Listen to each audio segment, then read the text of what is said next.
don't rely on making poor Karen remind me again. Did you turn that button on? Sí. Ya imprimir. Imprimir todo. Okay. Yes, I see the little button that says record. That little button, yeah. So that those who cannot join us can watch later, which they do, which is just fine. Okay. Bueno, ya son las 6 y vamos a empezar. Bienvenidos y bienvenidas a todos. Sí, hola Federico. Y buenas noches, muy buenas noches, muy buenas noches a todos. Y vamos a practicar esta noche con el pasado, muchísimo con el pasado. What we're going to start with is we're going to do like warm up before we send you into small groups to do your, 3 things. I did. Yeah, a little bit of talk because, what you really need to do is warm up. Ejercicio de calentar. Como se dice, as they say, ejercicio de calentar is a warm-up exercise. Calentar. Calentar es warm up. Y si se dice ejercicio de calentar, se dice ejercicio de calentar para I need to swap my screens out here. Perdón, I need to take this off share for a minute. Un minuto. I need to drag my screens into other places to do the share. Para dar ejercicio, cuando hacemos ejercicio, se dice aquí como ejercicio de calentar. También they use ejercicio de calentar for talking about exercises as well, which, you're supposed to do stretching before you warm up for physical exercise. So for mental exercise, we're going to do the easy stuff first. So what that means is we always start with the easy stuff. Siempre vamos a empezar con las cosas más fáciles que no son tan difíciles. Okay. Ahora tengo todas las cosas en las pantallas correctas. Okay. Vamos a empezar con ejercicio de calentar con imperfecto. We're going to start with imperfecto, just checking out. Uy, a ver. Still doesn't want to let me see you guys, but I know you are there. So shout out if you actually have a question, because I won't be able to see you raising your hand right now. That's the one thing I still haven't figured out with my old operating system. Okay. Aquí vamos. Imperfecto. La cosa difícil. The hard thing. Lo difícil. The hard thing about talking in the past with Spanish is that they constantly are going to mix the 2 different past tenses, which in conjugation don't look anything alike. But our goal for this right now is not for you to be able to speak perfectly in both preterito and imperfecto, just like some flawless thing, but to understand when you hear it that people are talking about the past. And take it one step further, see, un paso adelante, to understand whether they're talking about an action that's, done, or something that is repeated or was going on in the background. What they might call kind of like more of a continuous action. So el imperfecto, the imperfecto, which is called imperfect, which kind of makes you think there's something wrong with it. Yet really there's absolutely nothing wrong with it. It is the favorite tense of almost all people who learn Spanish because it's easy to use in conjugation. Is this tense that gives you background information. We use it for description. So what you should think of, you got to have an easy 50-50 rule so you can mentally think, which tense am I listening for? Okay. Or if you feel brave enough, which tense do I want to use? And your 50-50 rule with this is imperfecto. You are generally going to use to talk about descriptions that are in the past. Okay. Anything that is descriptive. And also repeated actions, things that happened a lot or frequently in the past. We don't know really like how many times or exactly when, but it used to happen. So another way you can look at this 50-50 is that if what you mean in English is somebody was doing something or somebody used to do something, you need imperfecto. And imperfecto is very super easy to use because we've got AR verbs, all endings with aba. And if you know presente and you know that aba is the base for the ARs, this is not too tough to learn because you know that two verbs get an S at the end. Well, so does imperfecto. Aba, abas. Yo and ea usted share the same conjugation in imperfecto. So they use the same verb form. You know that in presente, a form that talks about they're doing it ends in an N like Nancy. So we take the aba and we put an N on it, aban. And you know that nosotros verbs get mos for an ending. So we take aba and we stick on a mos, abamos. Okay. If I take not the trabaja, trabajar example, if I take if I take cocinar, it would be cocinaba, cocinabas, cocinaba, cocinaban, más de una persona, cocinábamos, and the ábamos gets an accent mark because we are stressing a syllable that is a kind of a rule breaker syllable. We're not doing the second to last. We're punching the third to the last syllable. So, ábamos. Okay. And by contrast, ER and IR verbs will share the same ending. Okay, which is normal. That's nothing out of the ordinary if you know present tense conjugations. But again, we're going to have an S on the end for tú. We're going to have a mos on the end for nosotros. We're going to have an N on the end for a plural, third person plural, they kind of verb ending. But they're all going to be based, instead of aba as the base, they're going to have ia as the base. So they give you comer, comía as the example. Okay. But if I take correr, right, I'd get corría, corrías, corría, exact same thing for él, ella, usted, corrían, corríamos.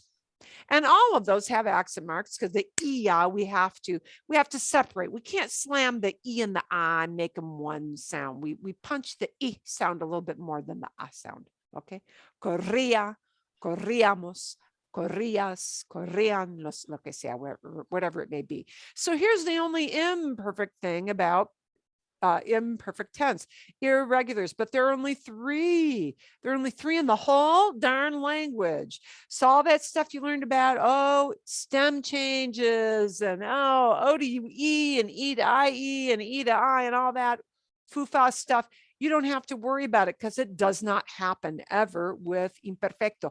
There are three irregular verbs in imperfecto, and we don't add an ending like aba or ia.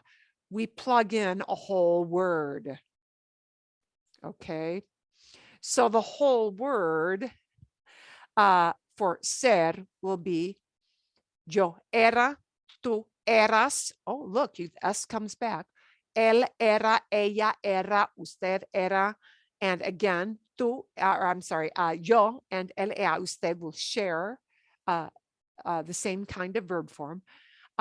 For third person plural, eran, all right? And then we tag a mos on for a nosotros form, éramos, éramos. And that's not the ending, that's the whole verb, okay? Now, you're going to hear this era, and if you listen to the 3 videos that did stories, you'll notice era is one of the most frequently used past, because how often when you talk about something do you say somebody was?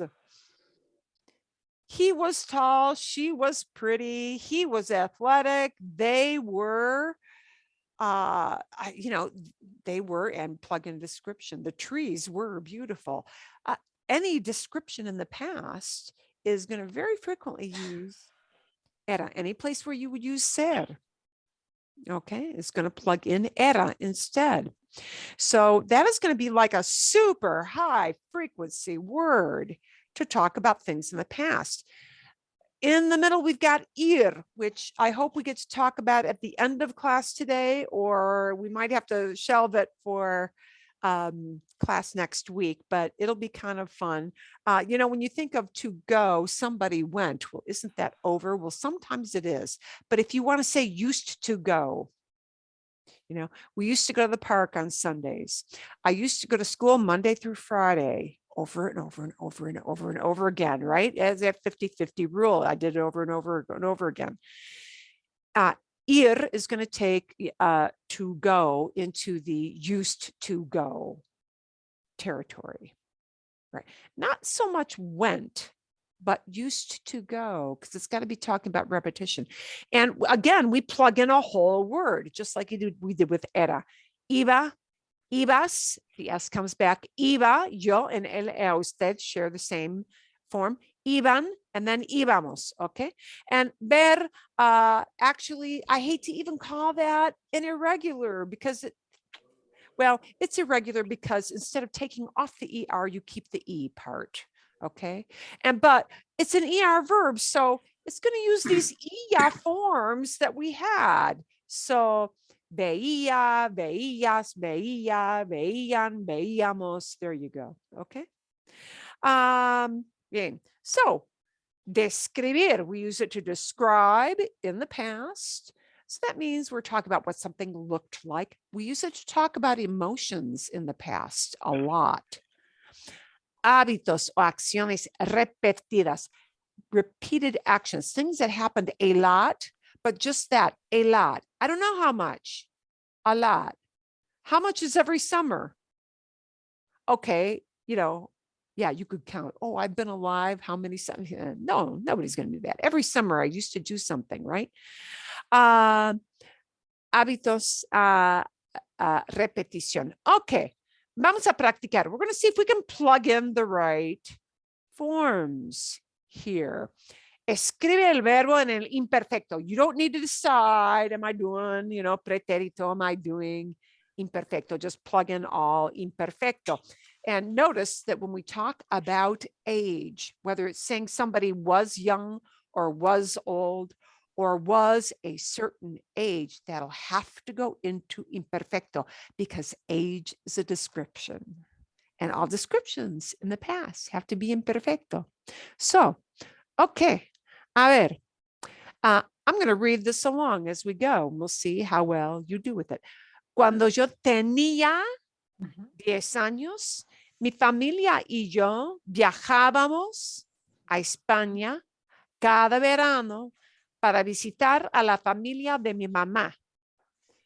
When I was 10 years old, my family and I used to travel to Spain every summer to visit my mom's family. Yo estaba un poco confundido porque las personas en España hablaban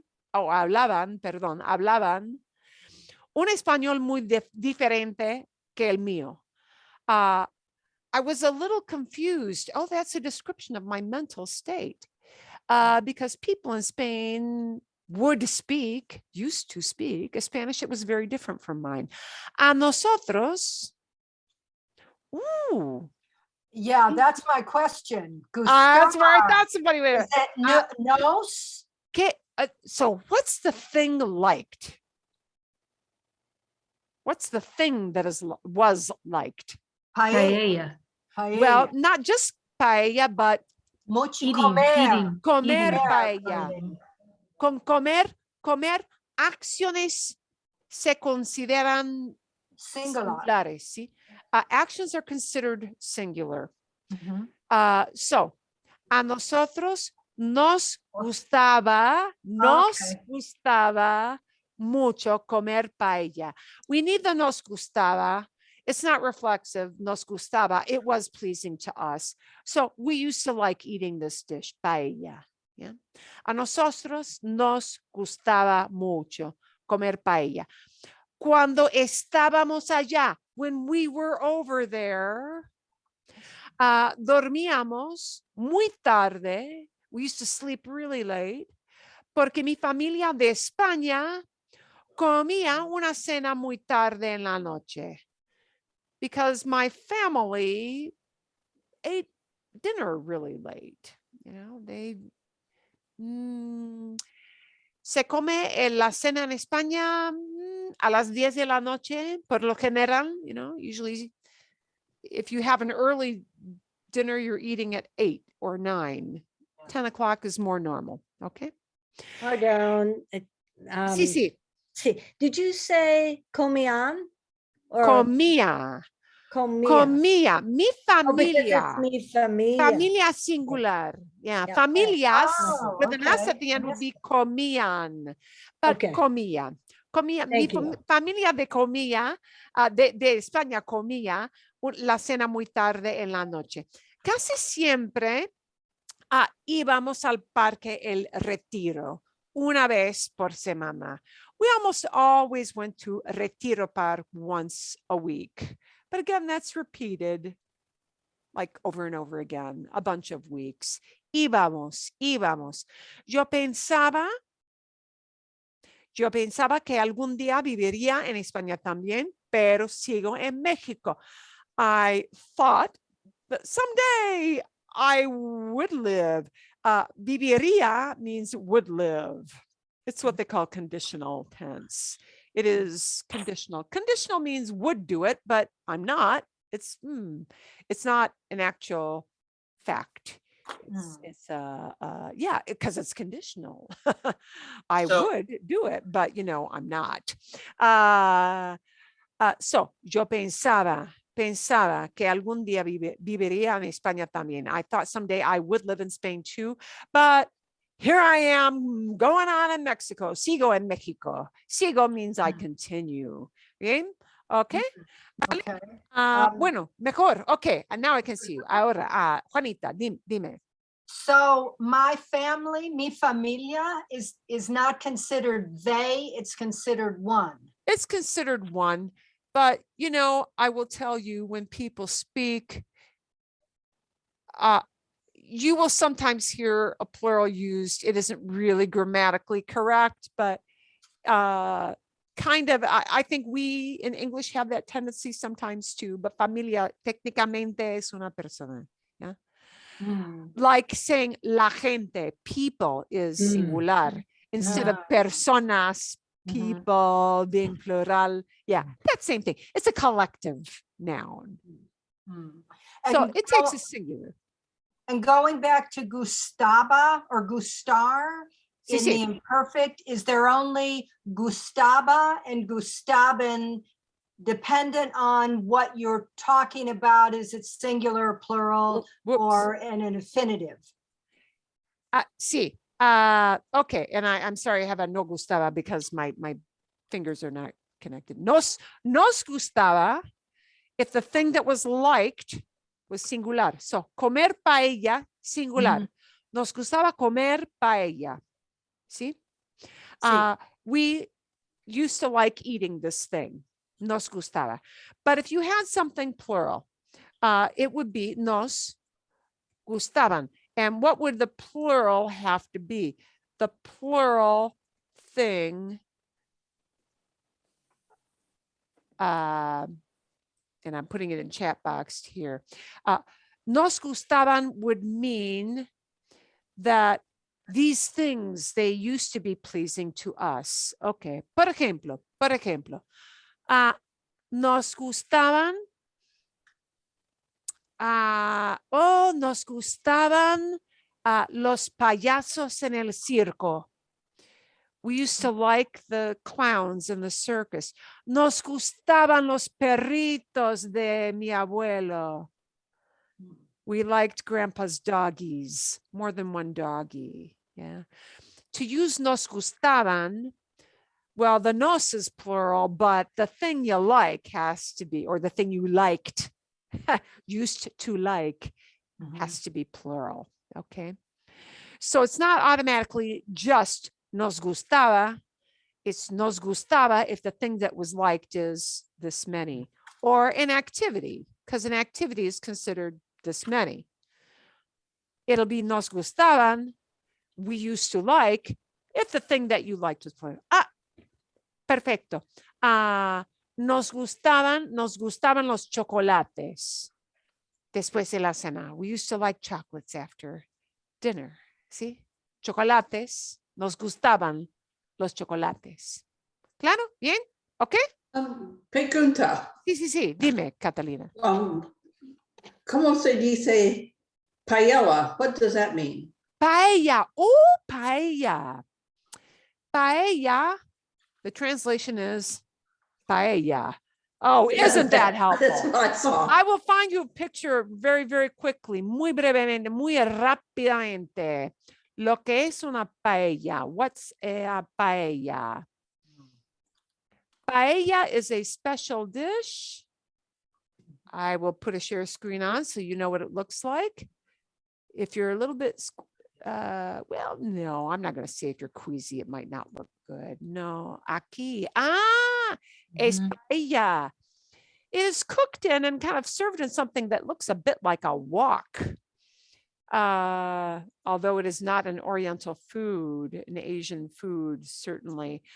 These little black things are mussels. Generally, it is served on a bed of rice.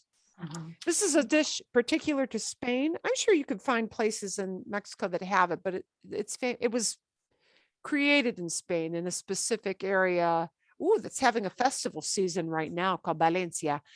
And paella is a bed of rice seasoned with saffron so that it turns out very yellow. And generally it's got lots of seafood. Often peas are added in, sometimes chorizo.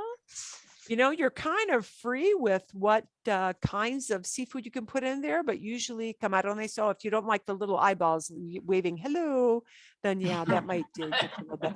But usually, you know, mussels, shrimp, clams, usually lots of seafood because Valencia is a town on the close to the ocean.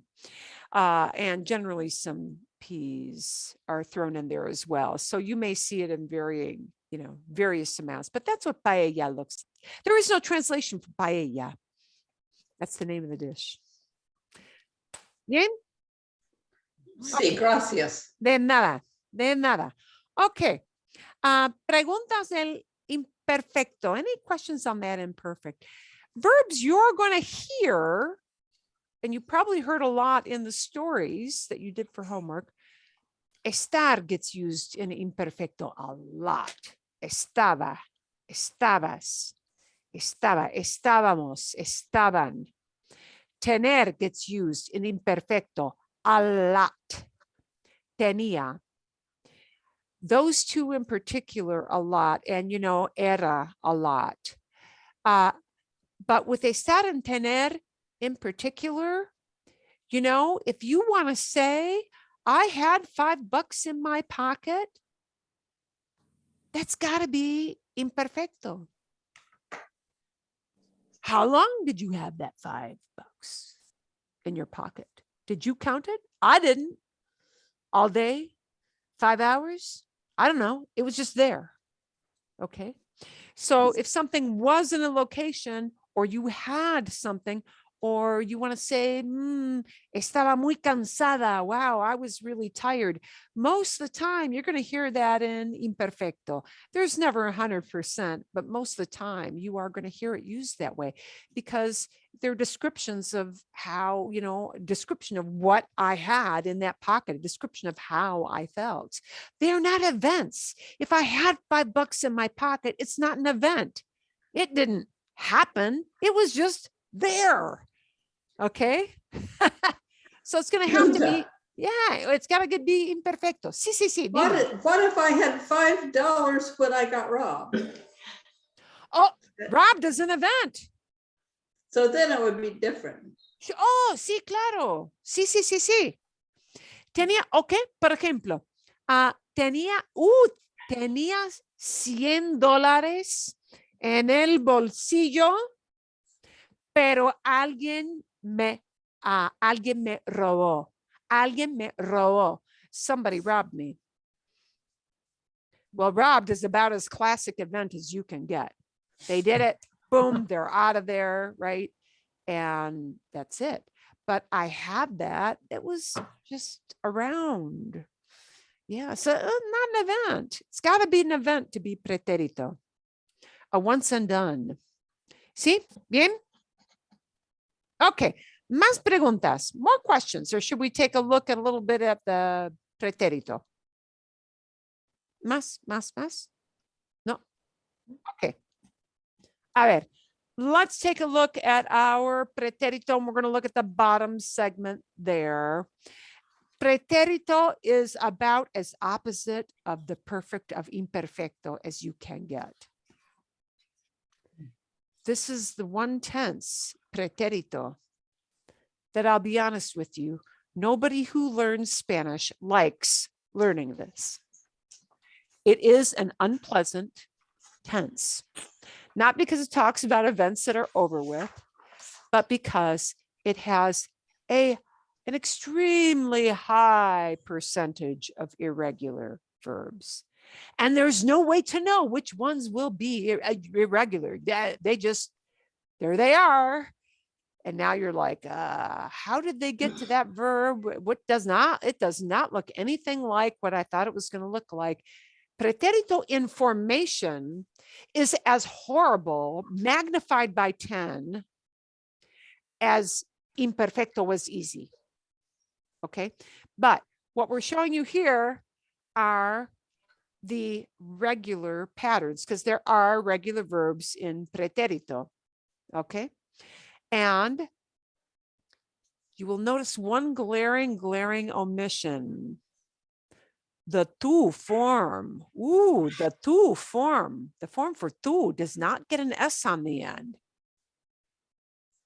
You will colloquially hear Spanish speakers in Mexico, for some reason in Mexico, I cannot tell you why, people putting an S on the end of aste or iste, but that is a colloquialism habit they have that is not technically correct.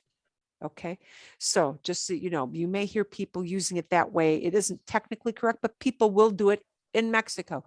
They don't elsewhere, and I can't give you a reason why. But AR verbs, the AR take comes off. We get an E that you punch. We get an aste for tu. We get an O, but punched for el usted, talking about one person.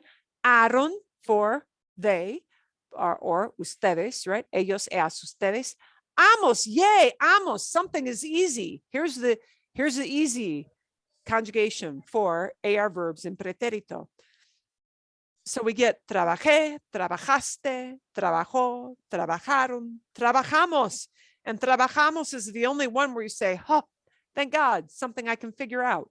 Okay, now there's no way to know if trabajamos out of context means we are working right now or we worked yesterday. You have to have context in the conversation, okay, to a time clues to hang on to know if somebody is using that verb, trabajamos, as a presente or a preterito. All right, so in isolation as a word all by itself with no prior conversation or no time clues, it could mean either way and you wouldn't really know. Okay, ER and IR verbs, if they are regular, will have endings like this: I with an accent mark, iste. Oh, like aste for tu, we get iste for tu. Okay, io, not just o punched, but io, and we punch the o at the end. Ieron, like you had aron, we get ieron, and imos, comimos. So let me do two verbs, one as an AR, one as an ERIR. And I have to pick one that's not irregular. So I have to think just a little bit about this. Let's take for an AR verb, tomar, because it's a nice short verb. Tomar, tomar. Sí, tomé un té. I had a tea. Tomar becomes tomé, yo. Tomaste, tomaste, tú. Tomó, notice, not tomo, tomó, tomó. Tomó, he took or she took, or because tomar can mean eat, drink, take, right? Tomaron, tomamos. Bien? ERIR verbs, we could take a verb like regular, regular, vivir. ¿Sí? Viví, viviste, vivió, vivieron, vivimos. Bien. Okay. So those are two examples. There are going to be a lot of rule breakers in this category.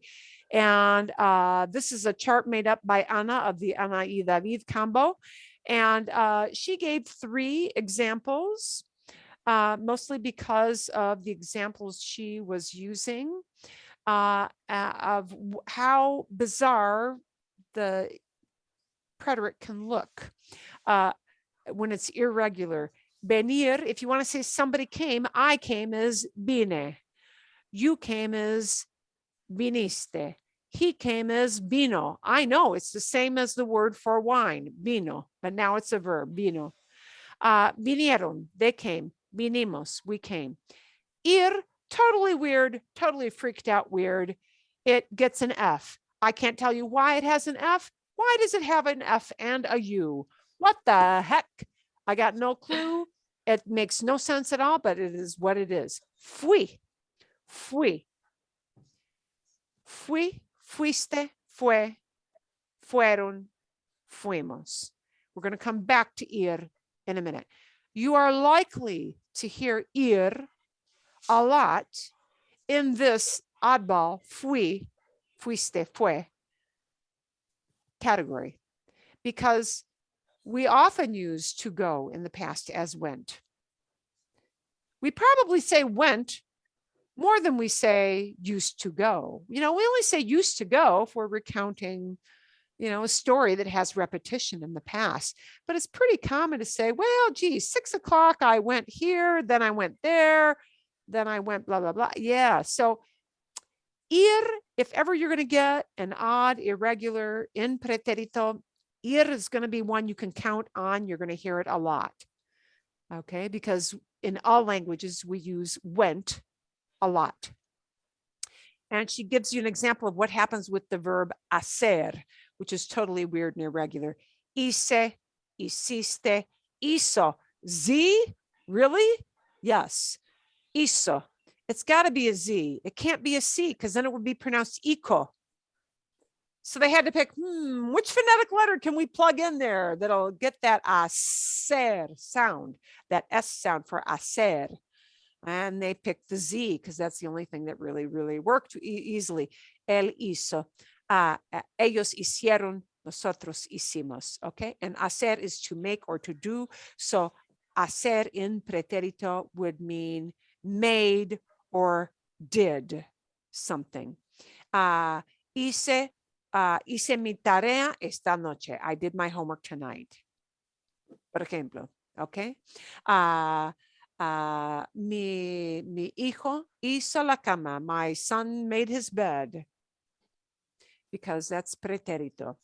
So she gives some examples of when we're going to use it. Oh, let me come back to this nasty topic of fui just very, very quickly to show you how bizarro preterito can truly get. Can you see the blank screen, guys? Can somebody give me a share? See? Sí. Okay. Vale. Bien. Here's what happens to show you why people really, really hate preterito in terms of learning to conjugate.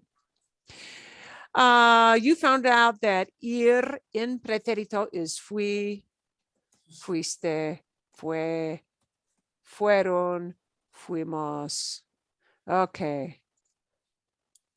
Bien.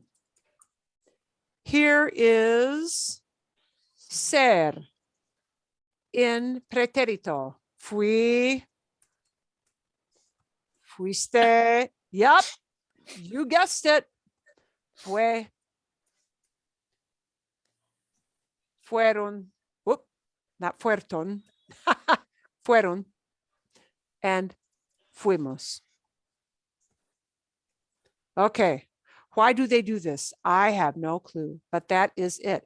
Ir and ser share the exact same preterite forms. So the question always becomes, how do you know somebody is saying, I went versus I was? Okay, well, the burden I can take off of you is that context will drive this, and you will know 100% of the time, because somebody will say something like, fui a la oficina. And that's never going to mean I was to the office. Yeah. Fui a la oficina. We always get this little thing with a place. So the context will make it super obvious that it means I went. Fui a la oficina. Hoy por la mañana fui a la oficina. Bien.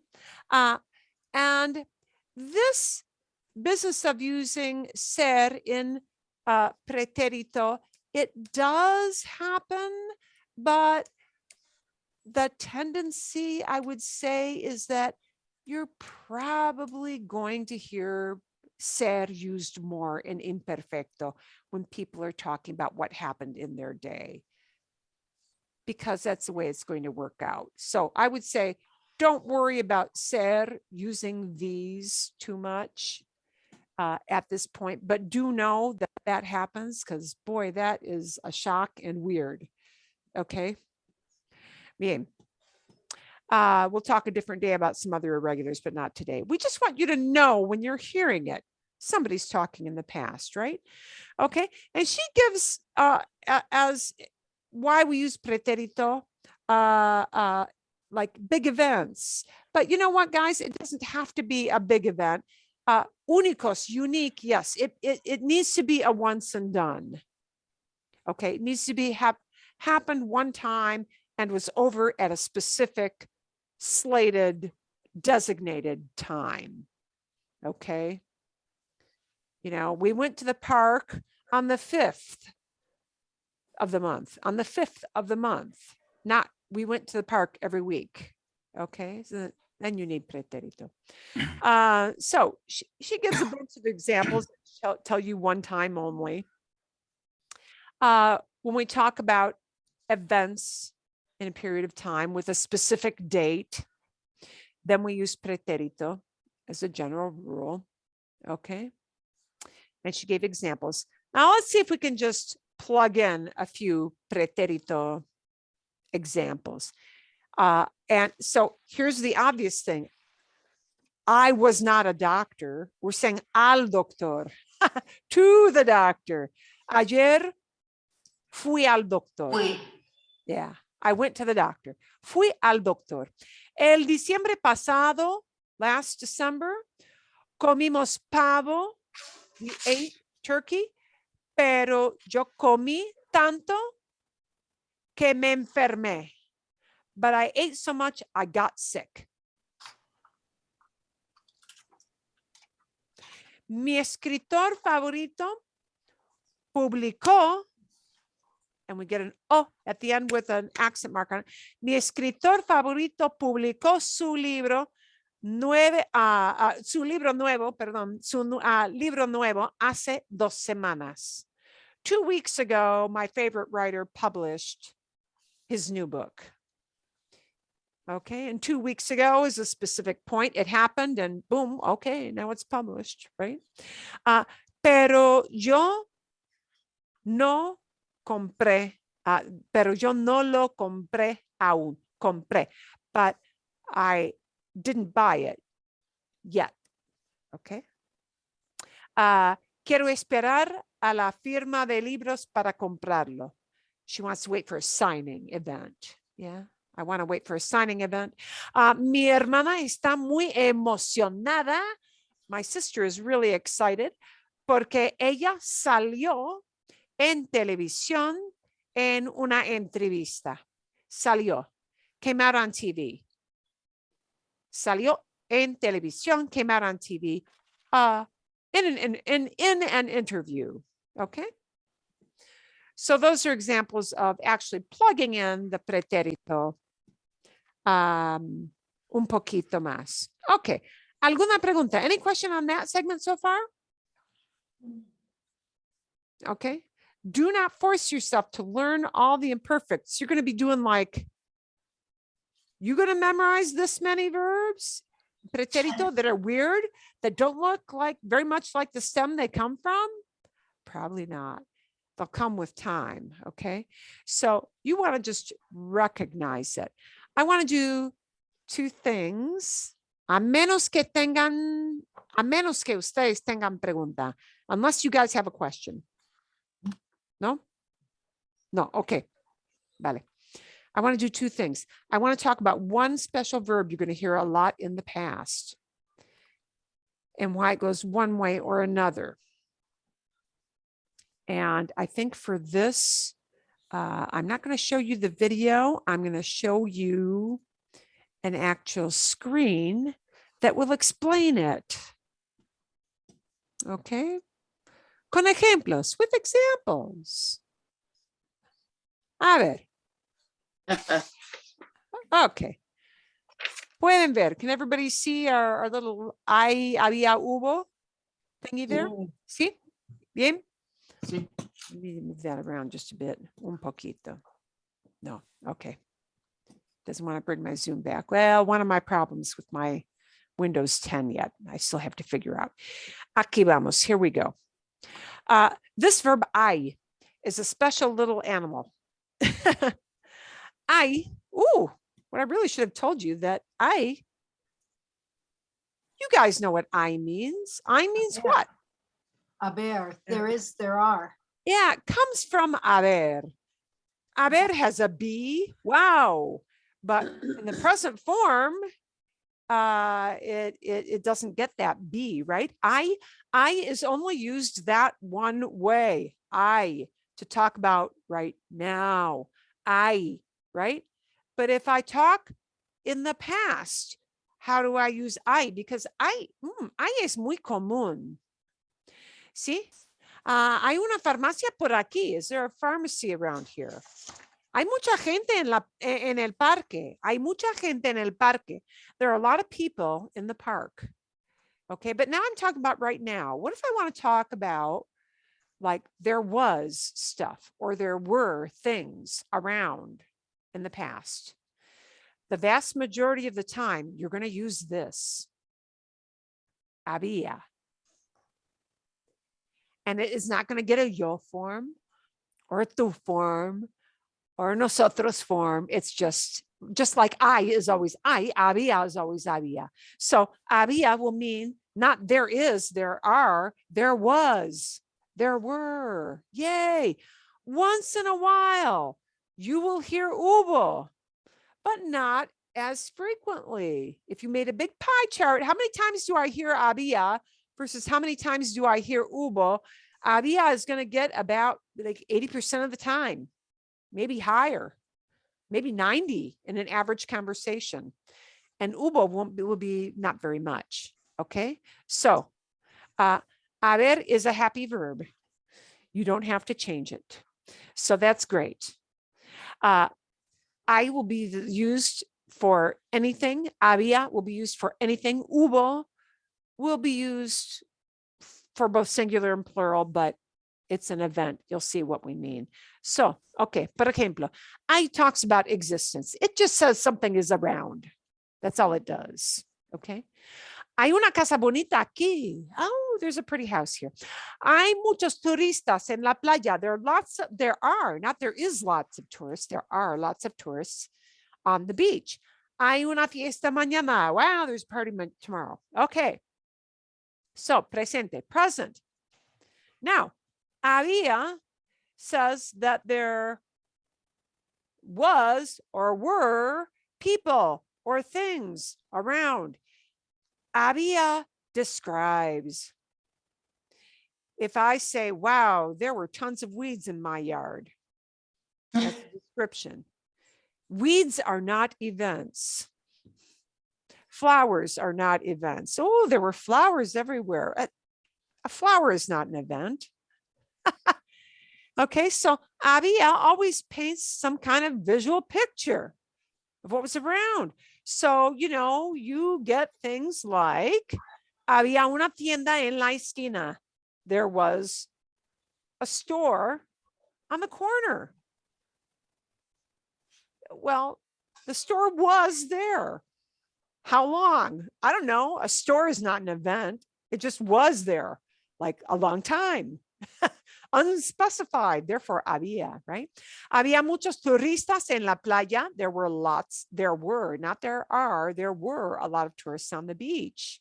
Bien, okay. Hubo is very irregular. Hubo does not look like Haber. Hubo is a weird thing. Hubo can really only be used for events, something that happened and was over. So, por ejemplo, somebody may very easily say, hubo una reunión importante ayer. There was a big meeting yesterday, an important meeting yesterday, because a meeting, it's an event and it happened and then it's done. Yeah. Okay. Hubo una fiesta el viernes. There was a party on Friday. If it's Saturday, that party is done. Okay. Hubo una fiesta. There was, but party, event, reunión, event, fiesta, event. Okay. A ver. Okay. So you always have to delineate. Events use hubo, like un accidente. That's an event. Yeah. Right. Una fiesta, una reunión. But when we're talking about people or things, just había comida en la bolsa. There was food in the bag. Well, it was just there. Food is not an event, right? The store being on the corner is not an event. And people being just there, existing on the beach, not an event. So most of the time, guys, here's the puppy you want to talk about the past. Había. Boom. Okay. Bien. Makes sense? So is You gotta that, remember one word, essentially. so había would be the imperfect and hubo, is that Hubo preterite? is preterite, Okay. but you're not going to hear it much in normal yakety yak on the street. Hmm. What do you talk about 99% of the time when you say there was? Yeah. Wow, there was all kinds of money stuck underneath the cushion of my sofa.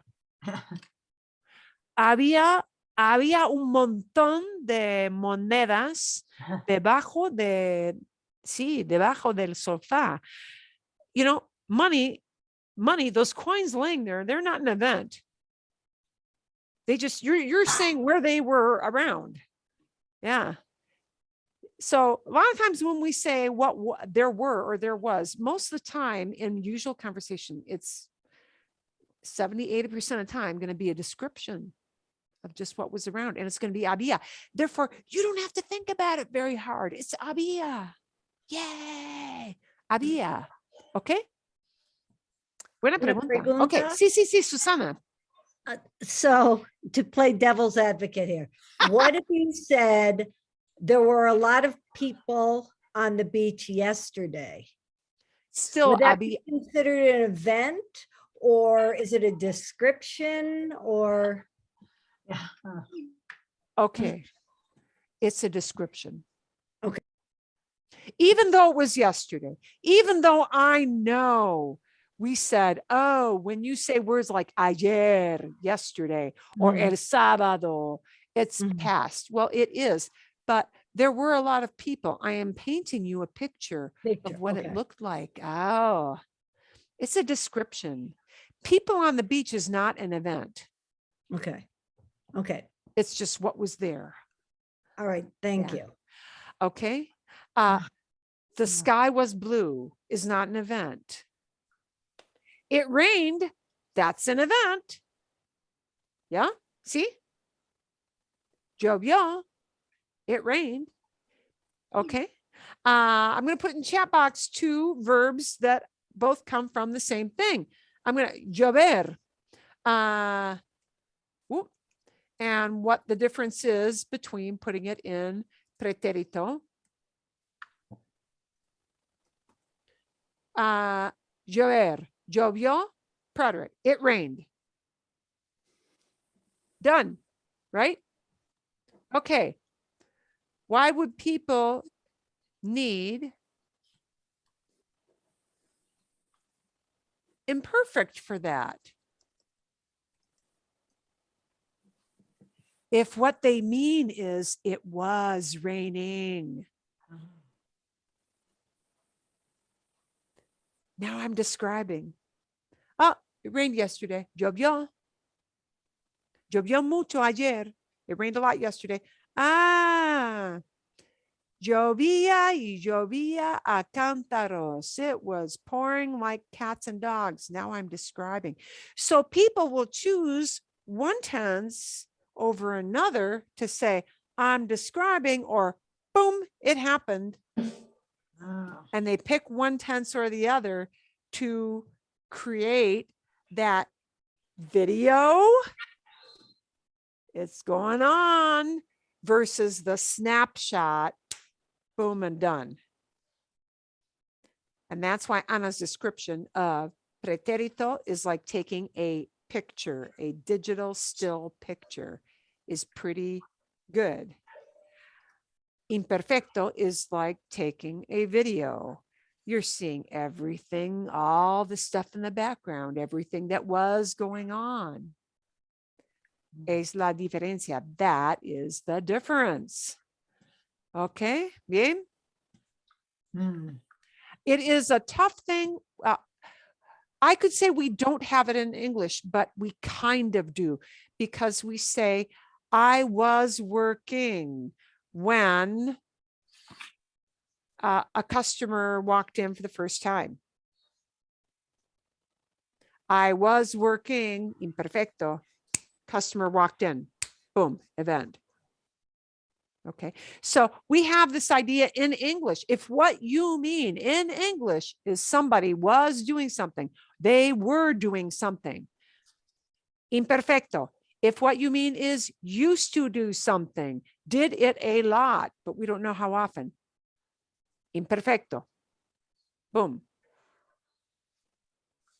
Okay. Bien? Bien? Okay. We're just going for the big idea here, so that when you hear it, you know, every time you hear preterito, think snapshot. Every time you hear imperfecto, think video. Okay. A ver, we're going to look at a story side by side so that you can see like how this works, English to Spanish first. I want you to have this grounding before you go out and talk to each other, so that you got an idea of why you're doing this. Okay, a ver. Vamos a ver.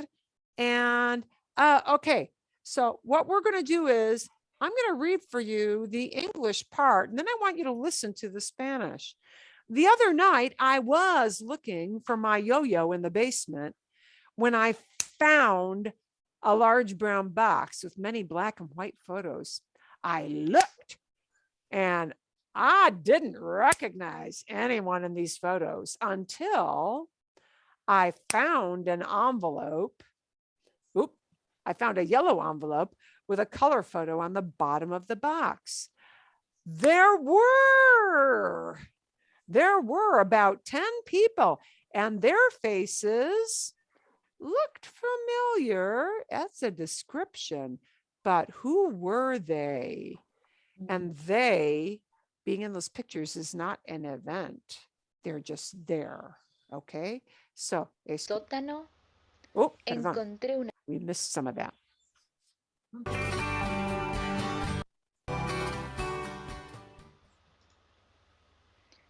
La familia.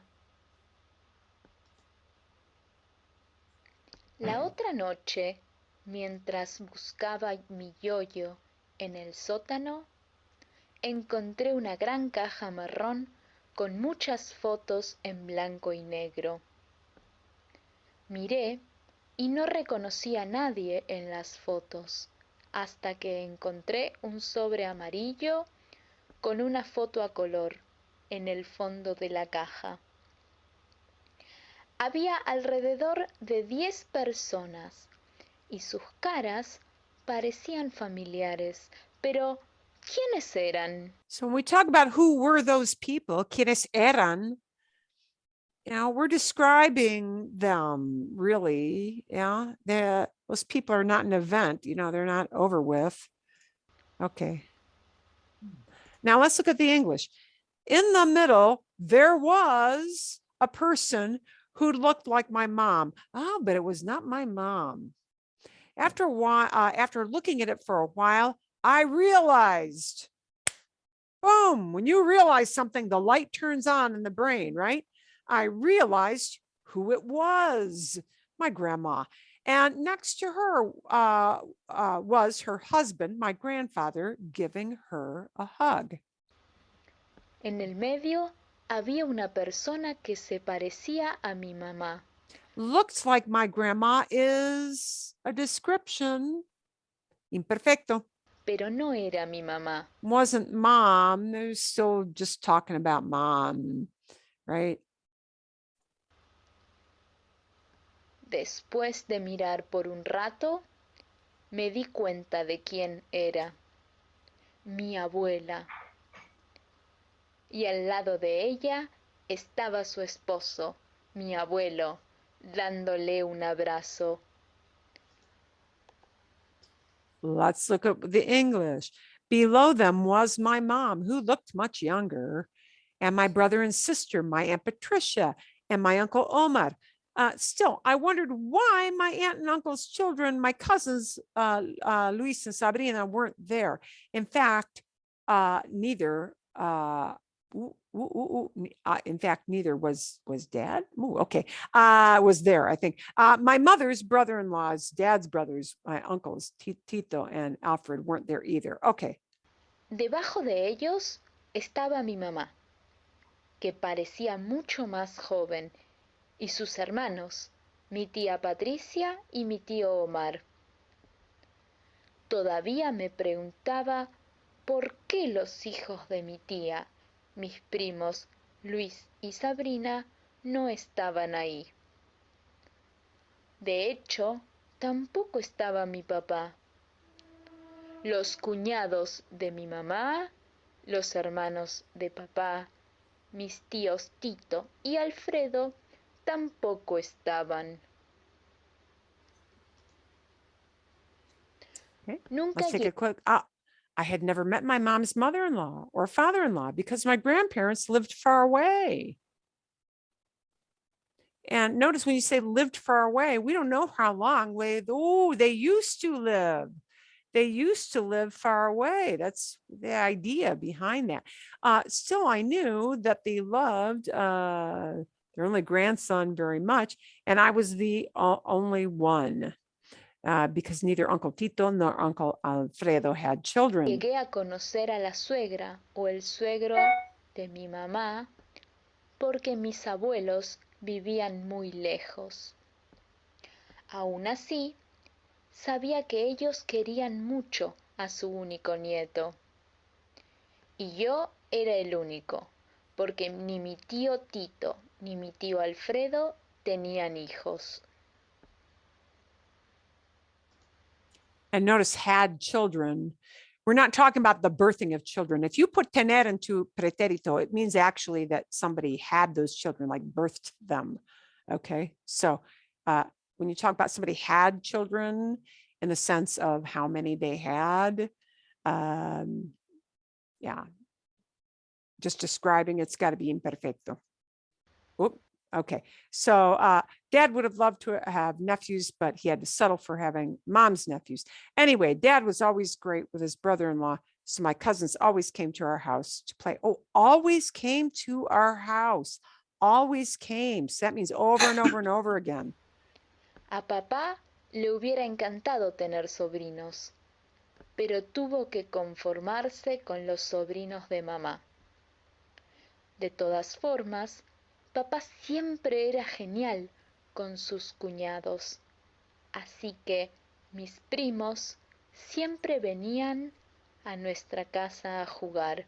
So don't focus on this. Le hubiera encantado, pero tuvo que conformar. Don't focus on that because that'll take too long to explain. What we're looking at is the general conversational stuff. Dad was great. Era genial. He was great. And everybody always came over to our house. Venían a nuestra casa. Okay, because they used to do that. Pero, ¿por qué mis padres no estaban juntos en esa foto? ¿Podría ser porque mis abuelos no querían a su yerno? Pero había algo aún más importante. ¿Por qué no estaba yo en la foto? ¿Era que no me querían y por eso me dejaron afuera ese día?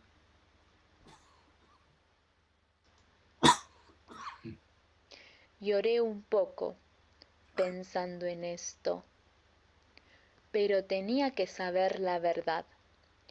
Entonces reuní coraje y fui a preguntarle a mi mamá. Ella dijo que papá no estaba en la foto porque era quien tomó la fotografía y que yo estaba en la foto, pero no se me podía ver. ¿Era un fantasma? Oh, Dad took the picture. Dad was the one. No, mi amor, estabas en la panza de mami. Oh, she was just she was all curled up in mommy's little uterus there. La panza. Panza is a tummy, but of course that's the way you talk to your kids. Oh, the baby's in the tummy. Yeah, that's the way we talk to kids. Estabas en la panza de mami. Me dijo, acariciando mi cabeza. Fue la primera fotografía que vi donde yo estaba, pero sin estar. It was the first photograph that I saw where I was there, but I really wasn't. Para mí fue un gran descubrimiento, así que puse la foto en un lugar especial. Okay, and here you get the two uses of fue that are not went, but are was. It was the first photograph, and we're not going to get into why that is fue and not era at this time, but because people will flip-flop a little bit with that verb. Es el fin. Is that one the end? Hay una página más. Sí, es el fin, el final de la historia. Okay, vale. Entonces, then, let's see if we can send you back to talk a little bit in smaller groups about things that happened in your week, or if you don't feel brave enough to use any of that, you can just talk in the present, but 3 things, okay? So whether you choose, I would like you to choose to use some past. I'm going to give you my example. 3 cosas, ¿sí? Bueno,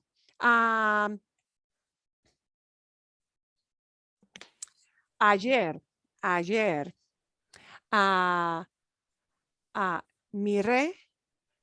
miré en el patio detrás de mi casa y vi un gato. Había un gato nuevo, un gato salvaje, un gato feral que se sentó en el patio de mi casa. Y yo fui al patio para darle un poco de comer al gato nuevo. ¿Entendieron? You guys understand that? Sí. Sí, Yeah. bien fácil, ¿no? Yeah. Pick some easy stuff. If you get some verbs wrong, you get some verbs wrong. I can't make an omelet without breaking an egg, right? Okay. We're gonna send. Would you rather do this all in a big group or a small group? Grande? No me importa. ¿Les importa? Let's send you off into a smaller group because, they have to share it with, maybe 3 people is a little less intimidating than having to do it with the whole group, I think. Creo. Bien. Un poquito. ¿Y cuántos somos? Ok. A ver.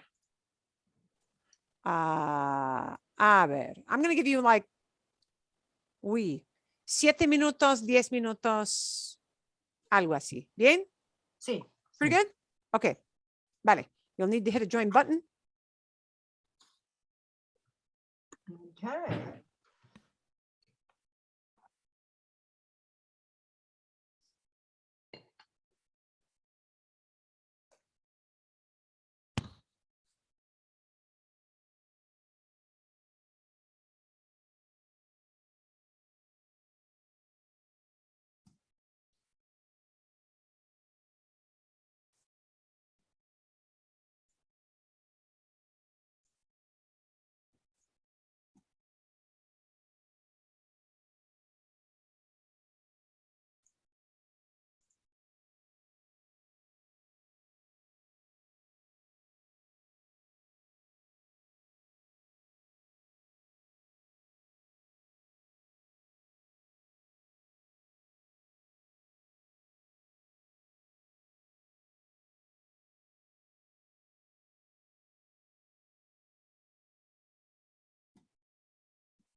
Ok, aquí vienen.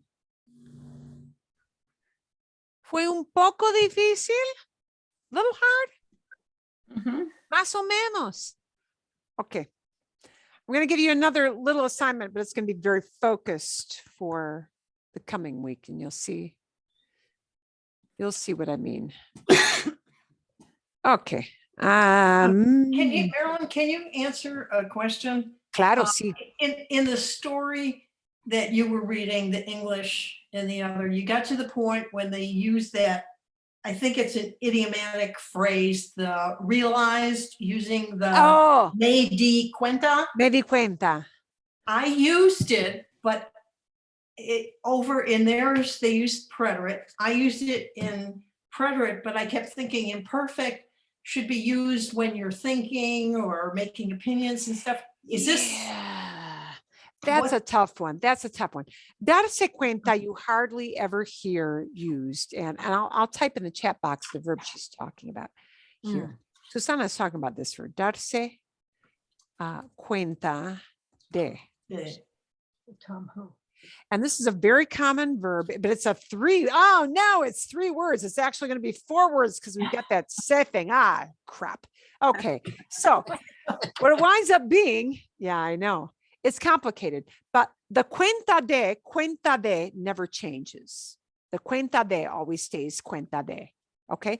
So I realized is me di cuenta de, and we'll probably have a que. Did you realize?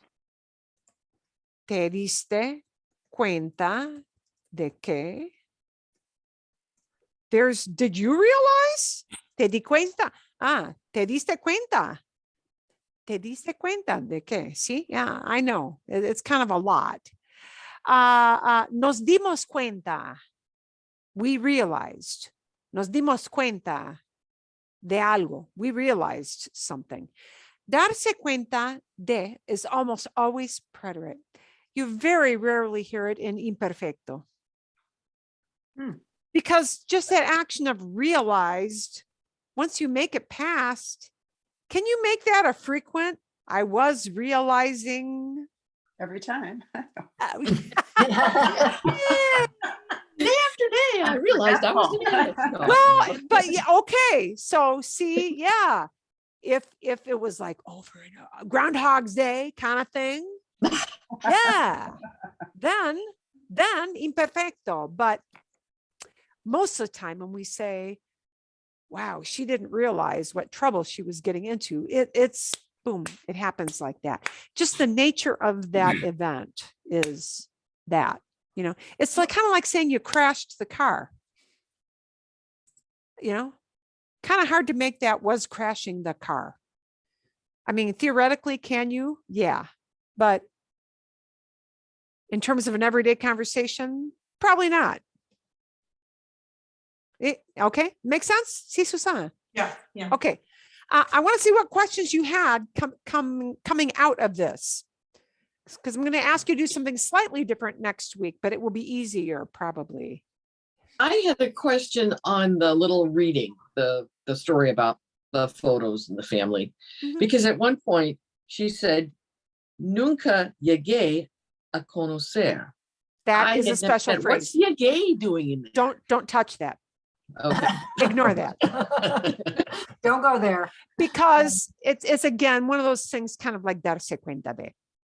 So Okay. yeah, when you read these, you got to go for, you know what? I understood about 60 or 70% of that. Yeah, you Big- throw out that one word and I know what it said. Well, Yeah. you throw that in there and I don't know what you're talking about. There are some special idiomatic phrases, but I'm choosing to not even go there right now Okay, because it's going to get long. but and it's you'll get so lost it's in the idiomatic. weeds. That's all I need to It's know. idiomatic. So leave it alone. Yeah. Okay. Yeah. We're going for what you usually talk about when you chat with whoever you happen to be talking to. Everyday kind of stuff. Okay. Bien.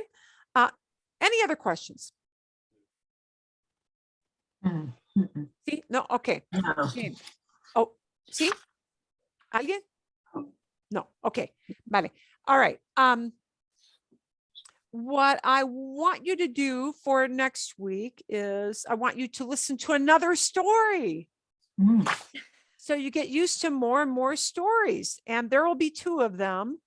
One will definitely be easier than the other. I am going to warn you about that. One is going to be between, perdón. Can you see the picture here? Somebody give me a shout out. Yeah, Yes. yeah, I can see her Okay. and, You're going to get an Anna story. Okay. But just her, and it's very limited, and she's going to actually visually show you. Okay. There's one verb she's going to use is that you don't know. And I want to preview what that verb is. It is pegar, pegar. Pegar means to strike, to hit, to smack something. It can also mean to glue something, oddly enough, but the way she's going to hear it, you're going to know, oh, smacked. Okay. So you're going to hear her using pegar. And as you can imagine, if I'm using pegar in the past, how fast does that happen when you smack something? Oh, it's an event. it's, Yeah, it's a Which it's a tense photo. which tense do you think that's going to go into? Preterite. Yeah. Okay. So, probably we're not talking slow motion there with that kind of activity. Yeah. So she's going to talk about something and how she felt and what she did. And so you're going to get a very brief story, very short, which is going to be super helpful. But I just want you to hear. And I would say for sure, turn on the CC box when you listen to it. Okay. And then you're going to get another different story, which is actually 2 girls, 2 sisters talking about when they were kids. And I think you are, if memory serves me correctly, that is going to use more imperfecto. Okay. So for next week, what I want you guys to try to prep to talk about, and with this, I think we're going to do it as an all together activity, because there won't be any of this, oh shoot, what if I pick some verb that's irregular and I didn't know it? I'm going to ask you to use a lot of imperfect to talk about a description. But I'm going to ask you to be very, very focused. I'm going to ask you to use había in one of your sentences. And I'm going to ask you to do some little, either a description of something very briefly, not a term paper, 3 or 4 sentences, some little description. Or you can go the route of what you used to do when you were a kid, what you used to do when you were younger. Okay. Go one of those 2 routes. But I want you to specifically focus on using a lot of imperfecto. Okay. What used to happen? What was kind of a habitual thing? Okay. Bien, make sense? So we're going to really, really limit it. So again, imperfecto gets into that idea of something was happening. If what you mean in English in your brain is somebody was doing something or somebody used to do something, imperfecto is your boy. That is what you want. Okay, because that is going to tell that part of the story. Okay. A ver. And Susana, I'm not getting to your lo que question yet tonight. Perdón. Next week. La semana que viene. Next week, we are going to. I've got That's stuff all, perfectly okay. I've got all stuff ready to go with that. What I do want to kind of wrap up with is this idea of a little extra thing, and I want to see. I'm going to use it. Actually, I'm going to use this and see if you can guess what it means. In the chat box,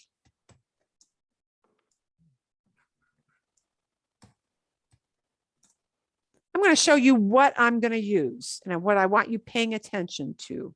Okay.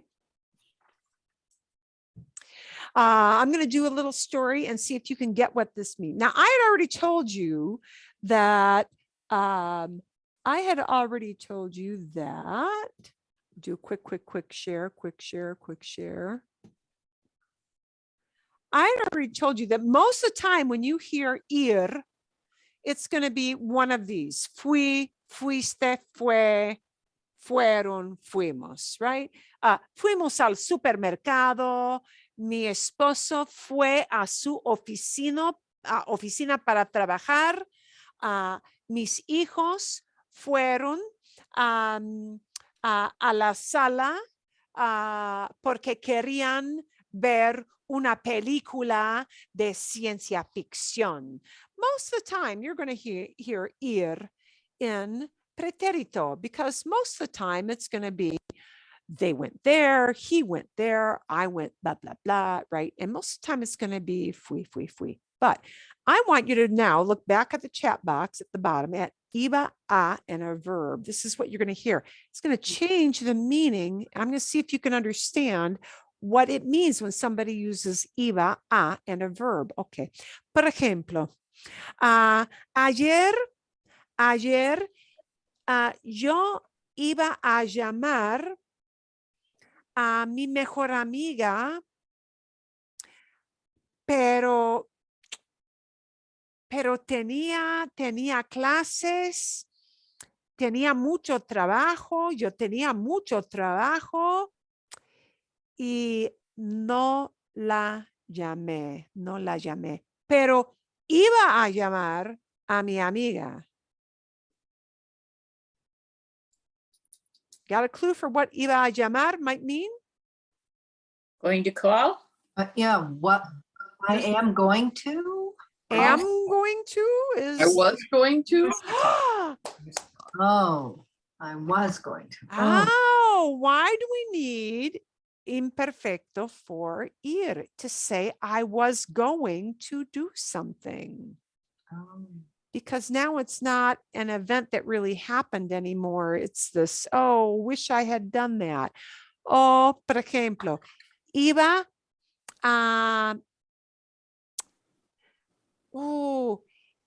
a trabajar en el jardín. Iba a trabajar en el jardín ayer. Porque necesito dar agua a las plantas. Necesitaba dar agua a las plantas. ¿Sí? Pero hacía mucho frío y entonces no traje en el jardín. Bien? I was gonna work in the garden, but those are situations where you might want to use ir in imperfecto, but probably only in those woulda, coulda, shoulda, kind of situations, rather than just relating, here's what happened yesterday. Okay, bien? Make And it's sense? always iba a. Iba a, yo iba a, íbamos just a, like we were saying, going to. Voy a, I'm going to. Yeah. Iba a, I was going It's to. like voy a, but voy a is presente. And it's saying, oh, it's presente, voy a dar una caminata. I'm going to take a hike. Voy a dar una caminata. I'm going to do it. Oh, and I'm not really doing it now. Future, yeah? Futuro. So I would assume that we're normally going to use the a after iba, just like we would after boy or van or any of those. Exacto. Because ir, because that little a. word a, yeah. Right. Ir needs a to then say a place. Ir also needs a when you then name another verb, a different verb. Íbamos a caminar en el parque, pero llovía y llovía. We were going to walk in the park, but it rained and it rained. It was raining. Long time. Yeah. So it didn't happen. But you get the idea of why that might happen. So next week, what I want you to do is to share some imperfecto to kind of flex your muscles with, flex your brain muscles with the easy past tense, which is the imperfecto, and to use a bunch of these to describe something. Bien. I will put a little example in the recap email so you get an idea of how long it should be. It should be short. And I think we're going to do these together because you really don't have a whole lot of irregular verbs to worry about. The only irregular ones you have to worry about are these three. And yeah, you're probably going to use a lot of that. You're probably going to use a lot of estaba, and you're probably going to use a lot of tenía. And, make it easy, but I want you to get used to manipulating some easy sentences, especially using tener, especially using era, especially using estaba. And very, very, very easy stuff because those are conversationally, those are conversationally the ones you'll hear people using over and over again in everyday conversation. Okay. Bien, make sense? Sí. ¿Es lógico? Sí. ¿Es lógico? Vale, magnífico, magnífico. Okay. And next week also, we're going to delve into something else, which is kind of fun. And again, you're going to hear examples of how it is used rather than a long grammar explanation. We had a question about why do I need to use lo que? Lo que. And lo que is a super useful thing to be able to realize what somebody is saying, and it's very easy to understand, but you'll understand it from hearing it in special situations. So that's what we'll focus on, is something brand new for next week. ¿Está bien? Está bien. Excelente. Ok. Entonces nos vemos luego la semana que viene. Espero que tengan una buena semana. I hope that you guys have a really good week.